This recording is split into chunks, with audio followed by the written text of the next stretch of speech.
تو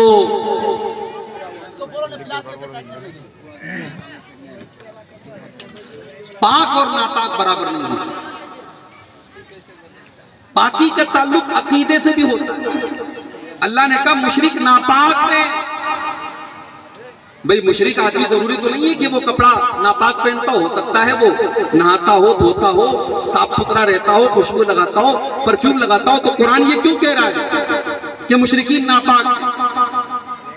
یہاں ناپاکی کا تعلق ان کے بدن سے نہیں ہے. یہاں ناپاکی کا تعلق ان کے کپڑے سے نہیں ہے. یہاں ناپاکی کا تعلق ان کے عقیدے سے. عقیدے کے اعتبار سے وہ ناپاک ہے کیونکہ وہ اللہ کے ساتھ شرک کر رہے ہیں.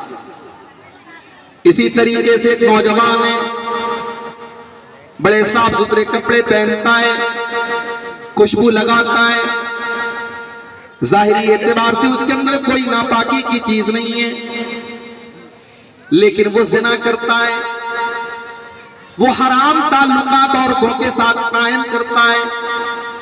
صاف ستھرا رہنے کے باوجود وہ نوجوان ناپاک ہے شریعت کی نظر میں کیونکہ اس کا کردار ناپاک ہے. اللہ فرماتا ہے قُلْ لَا يَسْتَوِي الْخَبِيثُ وَالطَّيِّبُ وَلَوْ أَعْجَبَكَ كَثْرَةُ الْخَبِيثِ. اے نبی پاک اور ناپاک لوگ برابر نہیں ہو سکتے. اور اسی بات کو اللہ تعالیٰ قرآن کی 28ویں پارے میں اس طریقے سے فرماتا ہے لا یستوی اصحاب النار واصحاب الجنہ. جنت میں جانے والے اور جہنم میں جانے والے دونوں برابر نہیں ہو سکتے. ایک انسان رات میں 2 بجے تک حرام کام کرتا ہے اور صبح فجر کی نماز میں سویا پڑا رہتا ہے. دوسرا نوجوان عشاء کے بعد جلدی سے سو جاتا ہے صبح فجر کے ٹائم اٹھتا ہے وضو بناتا ہے اللہ کے گھر میں آ کر فجر کی نماز ادا کرتا ہے. کیا دونوں برابر ہو سکتے ہیں؟ اللہ فرماتا ہے لا یستوی اصحاب النار واصحاب الجنہ. جنت میں جانے والے اور جہنم میں جانے والے برابر نہیں ہو سکتے. برابر نہیں ہو سکتے. اللہ کو ماننے والا اور اللہ کو نہ ماننے والا دونوں برابر کیسے ہو جائیں گے؟ نہیں ہو سکتا. ایک نوجوان وہ ہے جس کی زندگی کا کوئی مقصد ہی نہیں ہے جو اپنی جوانی میں جو جی چاہتا ہے وہ کرتا ہے جس کو جب دیکھو وہ ناچ گانے میں لگا ہوا ہے شراب و شباب میں لگا ہوا ہے. اس کی زندگی کا بس ایک ہی مقصد ہے انجوائے کرنا ہے مزہ لینا ہے. ایک وہ نوجوان ہے جس نے اپنی جوانی کے مقصد کو سمجھا ہے جس کو معلوم ہے کہ اللہ تعالیٰ نے ہم کو کیوں پیدا کیا ہے. اس نے قرآن میں پڑھا ہے وَمَا خَلَقْتُ الْجِنَّ وَالْإِنسَ إِلَّا لِيَعْبُدُونَ. میرے بندو ہم نے تم کو اپنی عبادت کے لیے پیدا کیا ہے. ہم نے اس لیے تم کو پیدا کیا ہے تاکہ تم ہم کو راضی کرو. اب ایک نوجوان جس نے اپنی زندگی کے مقصد کو نہیں سمجھا اور ایک وہ نوجوان جس نے زندگی کے مقصد کو سمجھا. کیا دونوں برابر ہو سکتے؟ نہیں. پاک اور ناپاک برابر نہیں ہو سکتے. ایک نوجوان ہے جس کی زندگی کا بس ایک ہی ٹارگٹ ہے کھانا ہے کمانا انجوائے کرنا ہے. اگر کھانا کمانا انجوائے کرنا یہ ہماری زندگی کا مقصد ہے تو جانور بھی تو یہی سارے کام کرتے ہیں. جانور کو بھی کھانا ہے پینا ہے انجوائے کرنا ہے. اللہ نے ہم کو انسان بنایا ہم کو جانور نہیں بنایا. اللہ نے ہم کو اپنے تمام مخلوقات میں اونچا مقام دیا.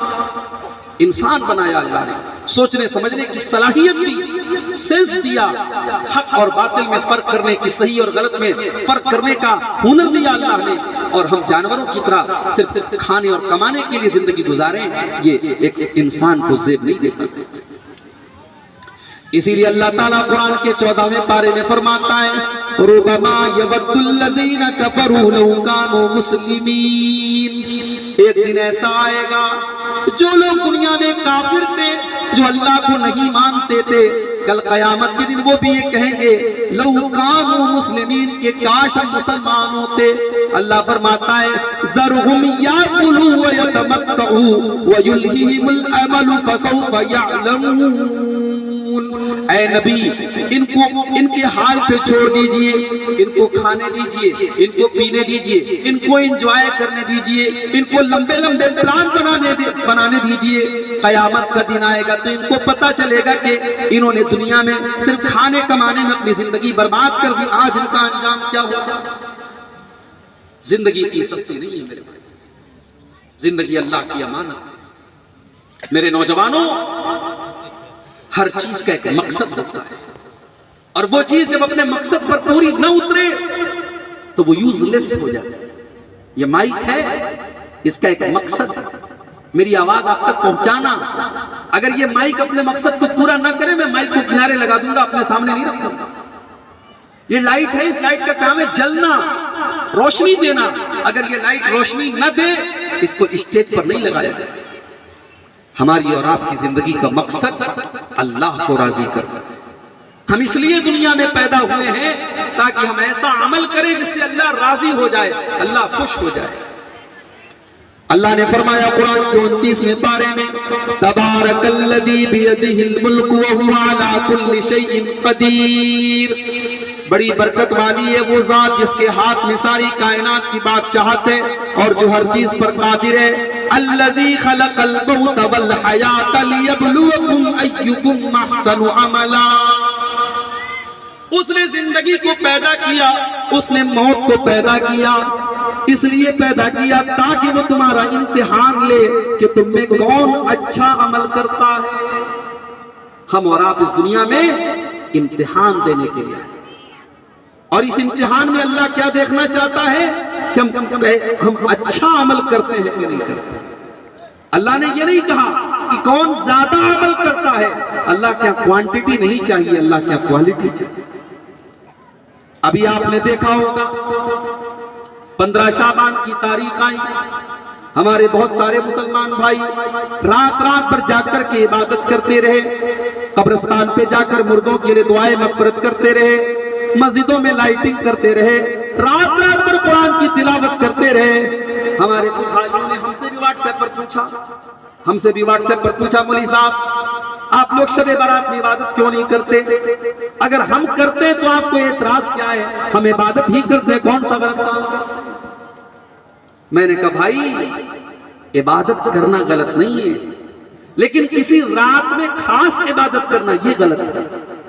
میں نے کہا اللہ کے نبی کی حدیث ہے کہ جمعہ کی رات میں تہجد کی نماز خاص طور سے مت پڑھو۔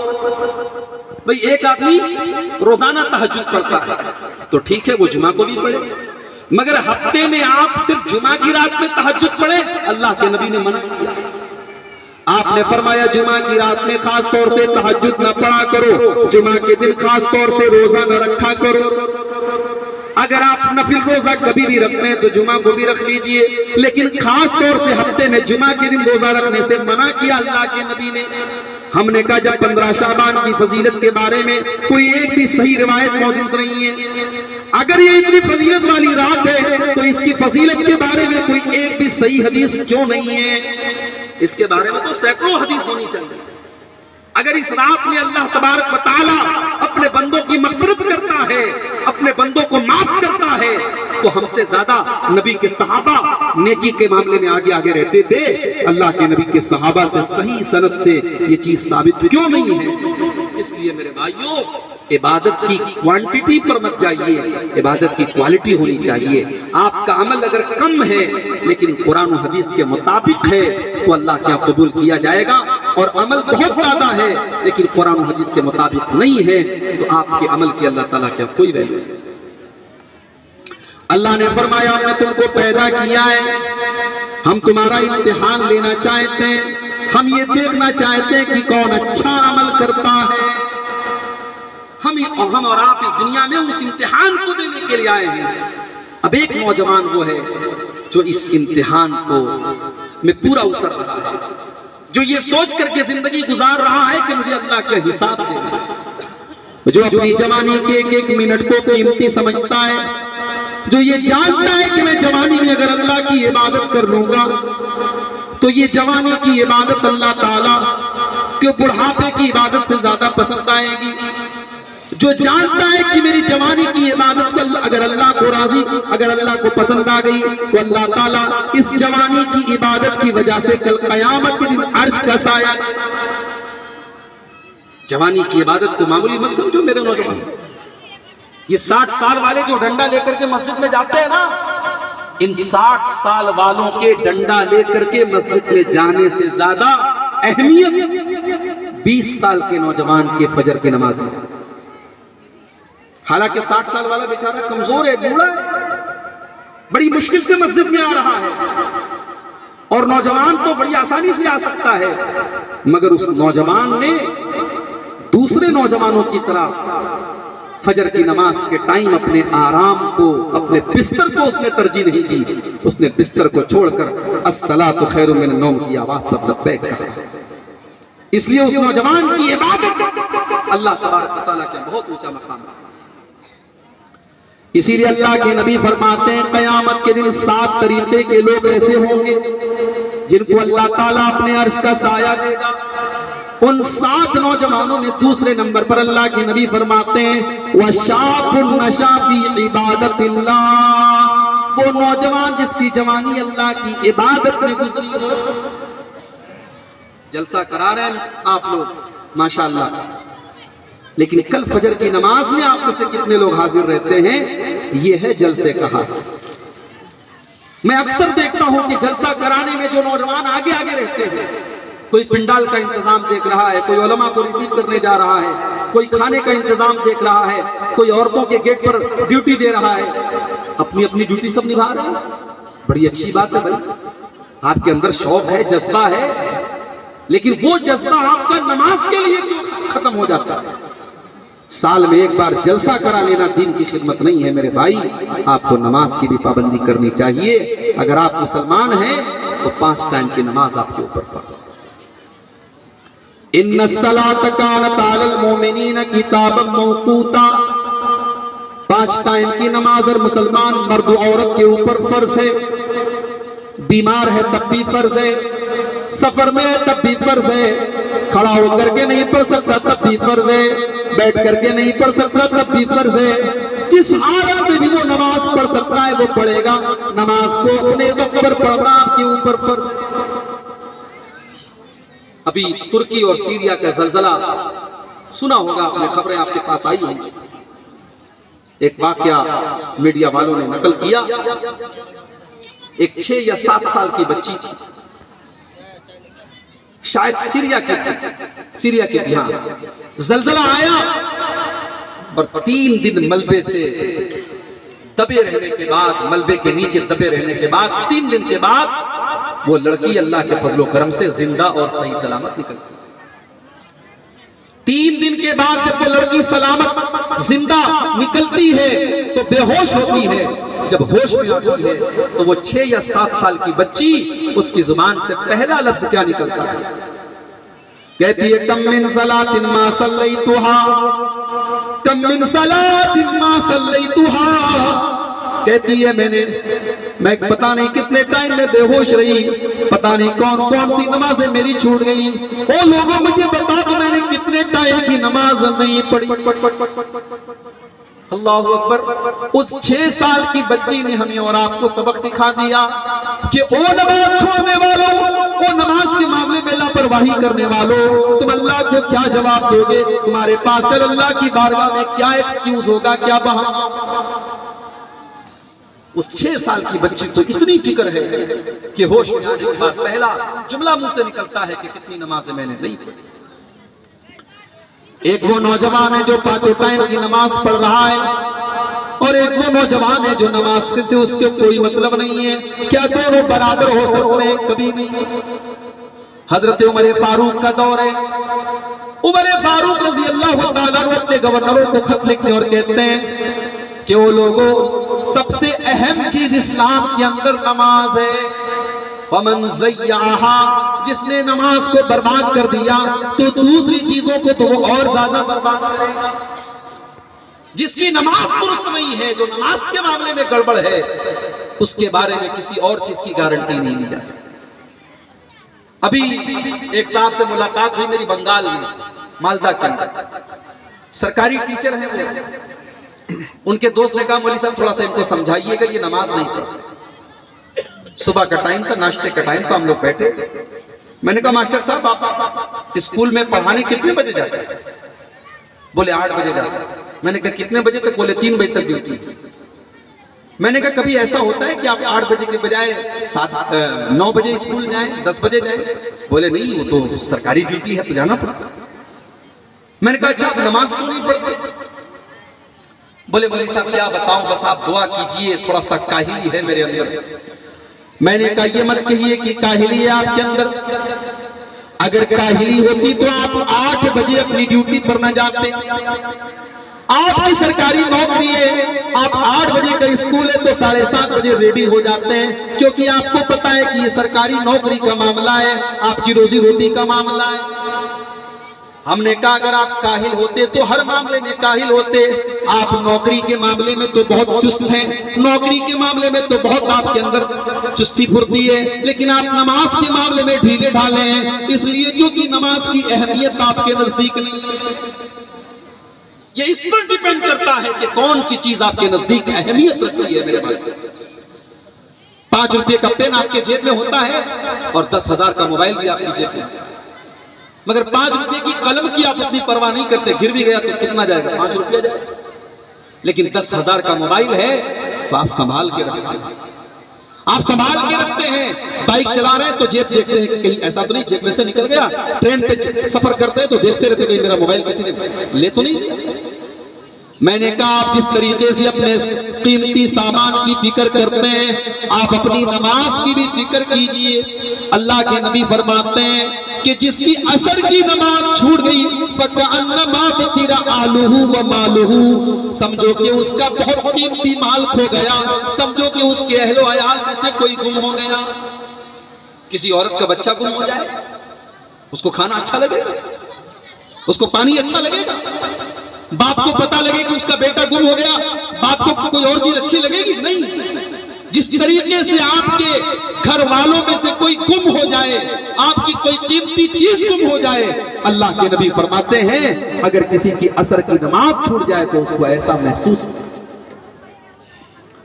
آپ کو بتاؤں اللہ کے پیارے نبی کسی کے لیے بد دعا نہیں کرتے تھے، آپ تو رحمت للعالمین تھے، آپ جلدی کسی کے لیے بد دعا نہیں کرتے تھے، مگر نماز کا میٹر آیا تو اللہ کے نبی نے بد دعا بھی کی ہے۔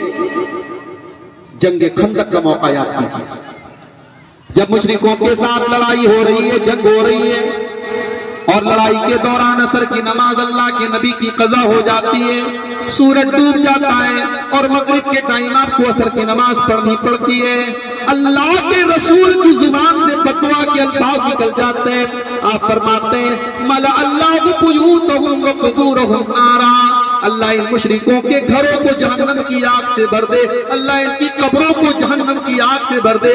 شغلونا عن الصلاة الوسطى، انہوں نے بیچ والی نماز سے ہم کو غافل کر دیا، انہوں نے عصر کی نماز سے ہم کو غافل کر دیا۔ تو نماز کی اہمیت ہماری زندگی میں کیا ہے؟ اور یاد رکھو جس گھر میں نماز کی پابندی نہیں ہوگی اس گھر میں دینداری نہیں آ سکتی، اس گھر میں بے شرمی بھی آئے گی، بے پردگی بھی آئے گی، اس گھر کی عورتیں بھی بے حیا ہوں گی، اس گھر کے مرد بھی بے حیا ہوں گے، اس لیے کہ جہاں نماز کی پابندی نہیں ہوتی ہے وہاں خواہشات کی پابندی ہوتی ہے۔ قرآن کا 16واں پارہ اٹھائیے، سورہ مریم کے اندر اللہ فرماتا ہے، اپنے بہت سارے نبیوں کا ذکر کرنے کے بعد اللہ فرماتا ہے فَخَلَفَ مِن بَعْدِهِمْ خَلْفٌ أَضَاعُوا الصَّلَاةَ وَاتَّبَعُوا الشَّهَوَاتِ فَسَوْفَ يَلْقَوْنَ غَيًّا۔ اللہ فرماتا ہے میرے نبیوں کے جانے کے بعد، میرے پیغمبروں کے جانے کے بعد، میرے رسولوں کے جانے کے بعد ایسے نالائق لوگ آئے جنہوں نے نمازوں کو برباد کیا، نماز کو چھوڑا نہیں، نماز کو برباد کیا۔ جو نماز نہیں پڑھتا ہے نا وہ نماز کو برباد کرتا ہے۔ بھائی جیو کا سم استعمال کرتے ہیں نا آپ، نیپال میں تو استعمال ہوتا ہوگا، اب جیو کا سم آپ کو ایک GB ڈاٹا دیتا ہے تو آدمی سوچتا ہے یار 1 GB ڈاٹا کا ہم استعمال کرتے ہیں، 1 GB میں اگر کبھی ایسا ہوتا ہے کہ آدھا استعمال کیا آدھا نہیں استعمال کیا تو اگلے دن احساس ہوتا ہے میرا آدھا ڈاٹا ضائع ہو گیا، برباد ہو گیا۔ جو چیز آپ کو فری میں مل رہی ہو اور پھر ضائع ہو رہی ہو اس پر زیادہ افسوس ہوتا ہے۔ اللہ کے نبی اللہ تعالیٰ فرماتا ہے ایسے لوگ پیدا ہوئے اضاعوا الصلاۃ جنہوں نے نمازوں کو برباد کیا۔ نماز کا ٹائم ہوتا رہا وہ کرکٹ دیکھتے رہے، نماز کا ٹائم آتا رہا وہ لہو و لعب میں مبتلا رہے، گانا سنتے رہے، فلمیں دیکھتے رہے، سیریل دیکھتے رہے۔ نماز کا ٹائم رہا وہ گھر میں بیٹھ کر کے گپے لڑاتا رہا، وہ چائے پیتا رہا، وہ دوستوں کے ساتھ ہنسی مذاق کرتا رہا۔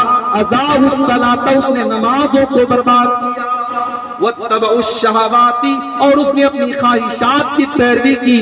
فسوف یلقون قیا ایسے لوگ جہنم کے اندر جائیں گے۔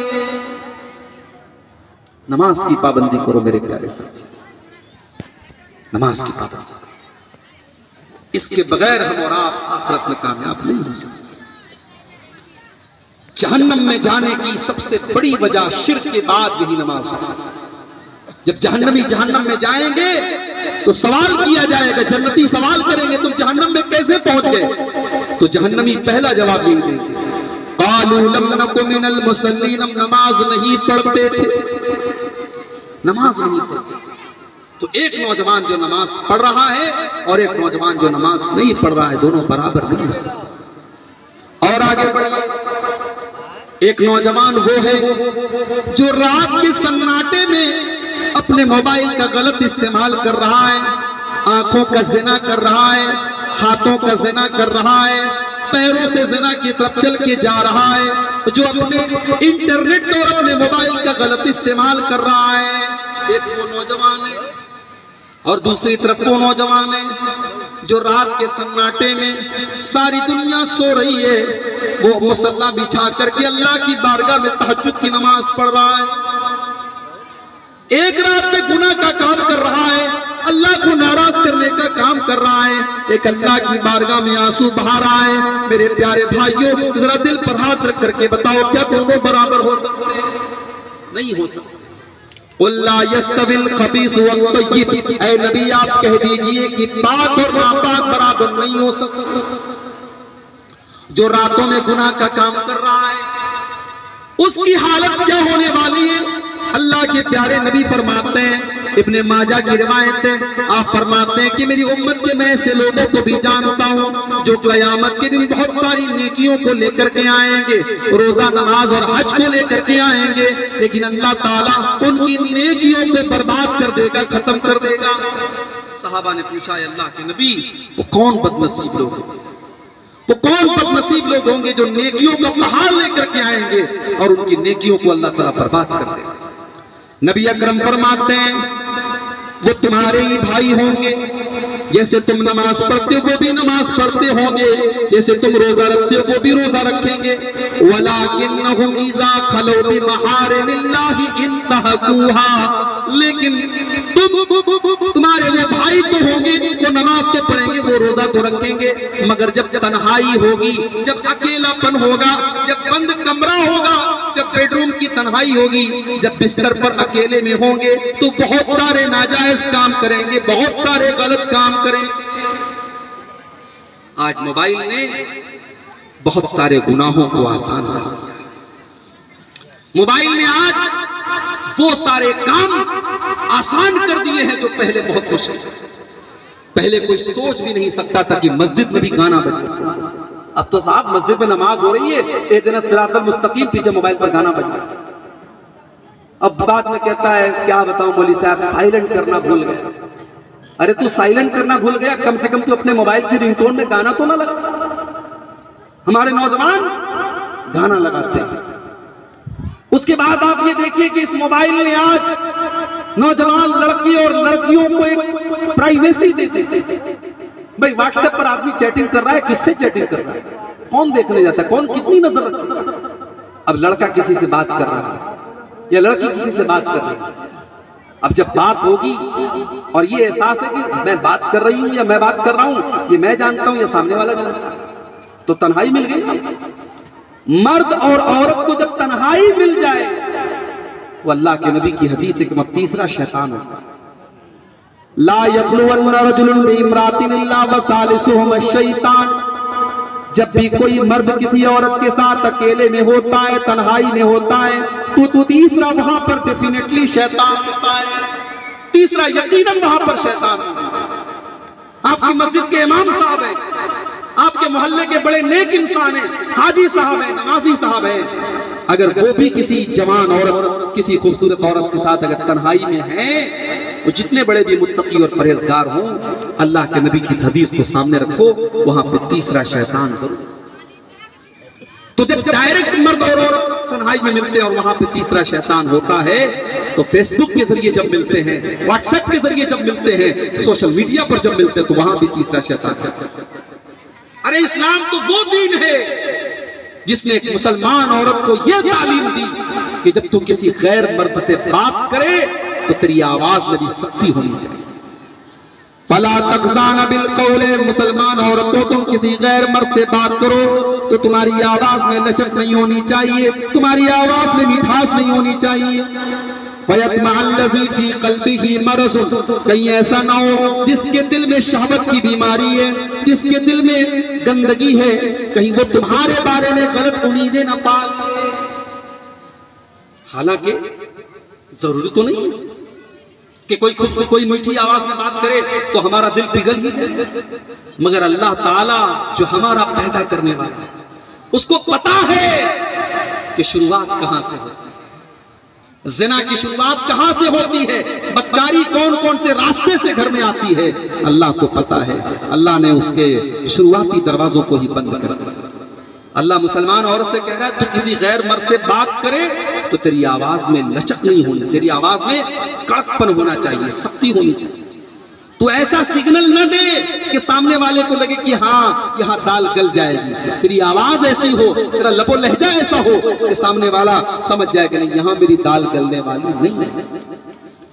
میری پیاری ماں بہنوں، آپ فیس بک استعمال کریں میں حرام نہیں قرار دے رہا، واٹس ایپ چلائیں میں منع نہیں کر رہا، موبائل آپ استعمال کریں میں منع نہیں کر رہا، مگر یہ اصول قرآن کا یاد رکھیں کہ خبردار خبردار کسی کو اپنے بارے میں غلط خیال پیدا کرنے کا موقع نہ دیں۔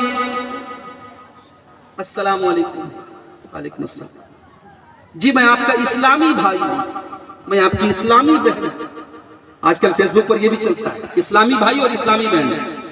یاد رکھو یہ سب ڈھکوسلے ہیں، ڈھکوسلے۔ دنیا میں ایک ہی بہن ہوتی ہے، وہ صحیح بہن ہوتی ہے۔ نہ چچا کی لڑکی آپ کی بہن ہے، نہ خالہ کی لڑکی آپ کی بہن ہے، نہ ماموں کی لڑکی آپ کی بہن ہے، نہ یہ فیس بک والی آپ کی بہن ہے۔ عجیب تماشا۔ میری اسلامی بہن ہے، اسلامی بہن سے یہ بات کر رہا ہے، اور وہ اسلامی بہن کب اس کی گرل فرینڈ بن جاتی ہے دیر نہیں لگتی۔ اللہ رحم فرمائے، آج اسلام کو بھی استعمال کیا جا رہا ہے زنا کے انقاصات۔ آپ کو یقین نہیں آئے گا، نیپال کے حالات میں بہت اچھی طریقے سے نہیں جانتا، مگر ہمارے ہندوستان کے حالات یہ ہیں کہ بڑی تعداد میں مسلمان لڑکیاں باقاعدہ ان کے لیے جال بچھایا گیا ہے۔ غیر مسلم لڑکے فیس بک وغیرہ کے اوپر اتنے ایکٹیو ہیں، وہ آئی ڈی بناتے ہیں اور اس کے بعد خاص طور سے مسلمان لڑکیوں سے دوستی کرتے ہیں، اور شروعات کیسے کرتے ہیں؟ جی میں اسلام کے بارے میں کچھ جاننا چاہتا ہوں۔ اب یہ بیچاری اللہ کی بندی جو خود اسلام کے بارے میں کچھ نہیں جانتی، اسے بڑی خوشی ہوتی ہے کہ اچھا یہ غیر مسلم ہو کر کے اسلام کے بارے میں جاننا چاہتا ہے۔ اب یہ لگتی ہے اس کو اسلام کی تبلیغ کرنا۔ اب وہ بیچارہ پوچھتا ہے نماز کس کو کہتے ہیں، یہ نماز کا مطلب بتاتی ہے، روزے کا مطلب بتاتی ہے، زکوٰۃ کے بارے میں بتاتی ہے، پردے کے بارے میں بتاتی ہے۔ پھر وہ کہتا ہے اچھا میں آپ سے ملنا چاہتا ہوں، آپ کی باتیں بڑی اچھی لگ رہی ہیں۔ پھر ملاقات شروع ہوتی ہے اور اس کے بعد اپنے جال میں وہ پھنساتا ہے، اور عشق اور محبت کے نام پر اس لڑکی کو اس کے گھر کی دہلیز سے نکالتا ہے، اس کے ساتھ وہ بھاگ کر کے شادی کرتی ہے، اور پھر اسلام کو چھوڑ کر کے اس کے مذہب میں رہتا ہے۔ اور یہ میں کوئی ہوائی بات نہیں کر رہا ہوں، میرے پاس ڈاٹا موجود ہے، کم سے کم 500 مسلمان لڑکیاں صرف مہاراشٹرا کے اندر 2 مہینے کے اندر انہوں نے کورٹ میرج کی ہے غیر مسلموں کے ساتھ۔ یہ حالات ہیں میرے پاس۔ میری پیاری ماں بہنوں، میں آپ کو بڑے صاف صاف الفاظ میں یہ بتانا چاہتا ہوں، یہ سوشل میڈیا کی دنیا بڑی رنگین ہے، یہ بڑی دھوکے باز دنیا ہے. یہاں کتنے لڑکے جو لڑکیوں کے نام سے آئی ڈی بنا کے چلتے ہیں, کتنے غیر مسلم ہیں جو مسلمان کے نام سے آئی ڈی بنائے ہوئے ہیں. خبردار خبردار, آپ اگر اچھے مقصد کے لیے سوشل میڈیا کا استعمال کرتی ہیں تو کریں, آپ اچھی باتوں کو شیئر کریں, اچھی باتوں کو پھیلائیں, لیکن کسی غیر کے ساتھ دوستی کا پلیٹ فارم نہ بنائیں. کسی غیر مسلم کے ساتھ یا کسی مسلمان کے ساتھ بھی جو غیر محرم ہے اس کے ساتھ دوستی نہ کریں. آج سوشل میڈیا زناکاری تک پہنچانے کا راستہ بن گیا. اور ہمارے اپنے حالات یہ ہیں, ہمارے نوجوان لڑکے اور لڑکیوں کی صحیح عمر میں شادی نہیں ہو پا رہی ہے. ابھی ایک لڑکا مجھے ریسیو کرنے کے لیے